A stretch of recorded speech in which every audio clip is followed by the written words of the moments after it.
Hello guys, I hope everybody is doing well. In today's video I will be giving tips, information and recommendations if you're planning to visit the island of Singapore.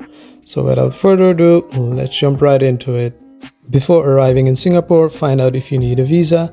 EU and US citizens don't need a visa up till 90 days of their stay in Singapore. You need to fill in the SG arrival card online prior to your arrival in Singapore. Also, get the right power plug for charging. In Singapore, type G plug is used often. I would recommend getting a traveling charger with multiple plug options for flexible traveling. If you speak a little bit of English, you can get far here because English is one of the 4 official languages in Singapore, the others being Mandarin, Malay and Tamil. In public places or transport, you can hear and read in all 4 languages. Upon arrival, you'll find out that the airport has great Wi-Fi, but you need to get a SIM card, and for that you can go to the airport's 7-Eleven or Cheers convenience stores. Both have decent prices. I got a Singtel SIM card from Cheers for around €8 and had great service from the Singtel employee to install the SIM card, and the internet connection was great during my stay. Keep in mind, Singapore is not cheap. It's one of the most expensive countries to live in, though the food and drink prices can be considered to be like European or American standards. It is not as affordable as its neighboring countries, so be wary if you're on a tight budget. Most payments can be done electronically by credit cards, but also with Apple Pay, Google Pay and Samsung Pay. If you want to take out some cash, keep in mind some ATMs from certain banks charge a fee. Don't forget to put your credit card settings on worldwide and always withdraw cash in the local currency rate. To see the main sights of Singapore and the best way to travel is by public transport.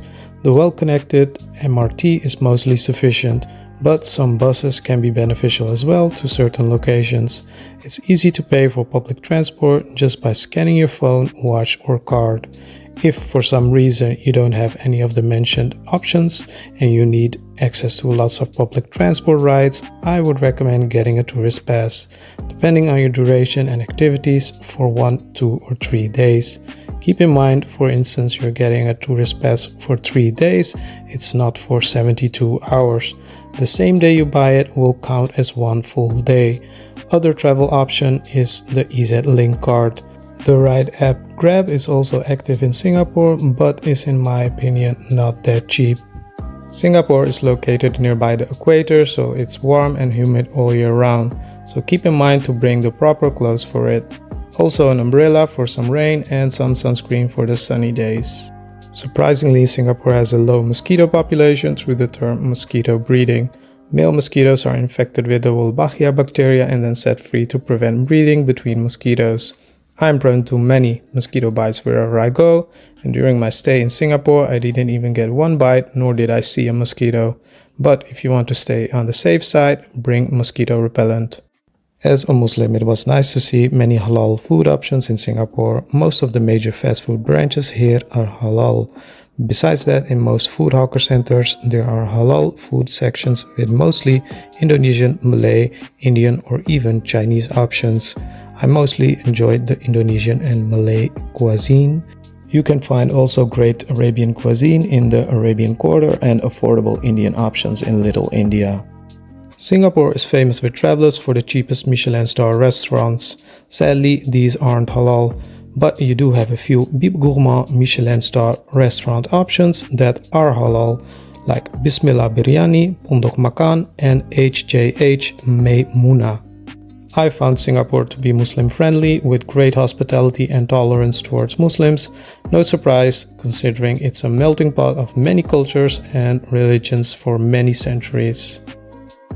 Changi Airport is a great location to spend a day shopping and exploring. It isn't named Airport of the Year many times for nothing. I would save at least half a day to spend time here to see and taste its atmosphere, especially at the Jewel.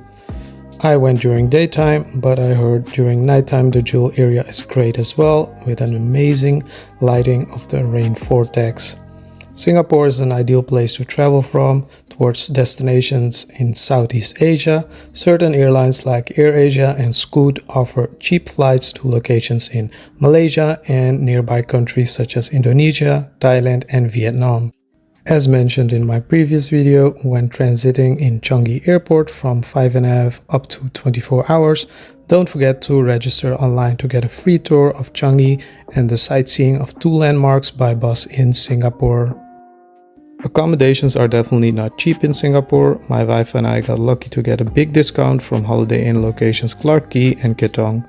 Usually I use booking.com for decent and affordable accommodations, and last year, 2 months prior before traveling to Singapore, I checked my options to compare the prices, but there weren't many affordable options available. The key is being flexible. If you're on a budget or you want to spend more on many other things than your accommodation in Singapore, you will have to be a minimalist with your accommodation, meaning things like maybe a small room, a shared toilet, no breakfast included, and not that highly rated. But I got you guys covered with some recommendations.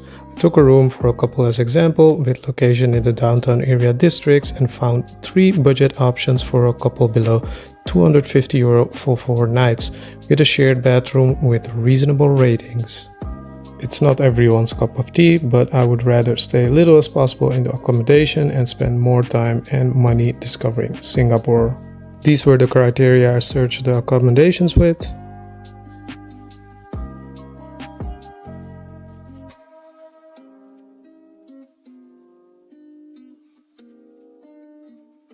And these are the 3 budget options for a couple's private room with a shared bathroom. Keep in mind, prices of the options can vary depending on, for example, the season, the day, and bookings. If I had to pick one budget option, it would be Wink at Mosque Street, because it has breakfast included and due to its location. Lots of people stay for a short while in Singapore and backpack or travel towards other countries from here. I can understand the budget-wise reasons, but in my opinion, they're missing out a lot that Singapore has to offer. So how long to stay in Singapore? Well, it depends on your budget and itinerary. If you want to see the main attractions, such as Gardens by the Bay, Marina Bay Sands, Changi Airport, and eat at a cheap Michelin restaurant, 2 days are sufficient. But if you want to take your time and explore a little more, I would say around 5 days would be enough. If I had a longer stay or a bigger budget, I would have checked out Changi Airport at night, visited the Botanic Gardens, explored the Universal Studios, enjoyed some more museums like the Art or Ice Cream Museum, visited some malls for shopping, and of course discovered more exciting locations to eat out. So guys, we've reached the end of the Singapore journey. This was my last video of the amazing island of Singapore. Hopefully you've enjoyed it. I will continue soon with the next destination, but for the latest content, do follow me on Instagram. Please leave a comment to share your own thoughts and experiences, and don't forget to like and follow. See you guys soon.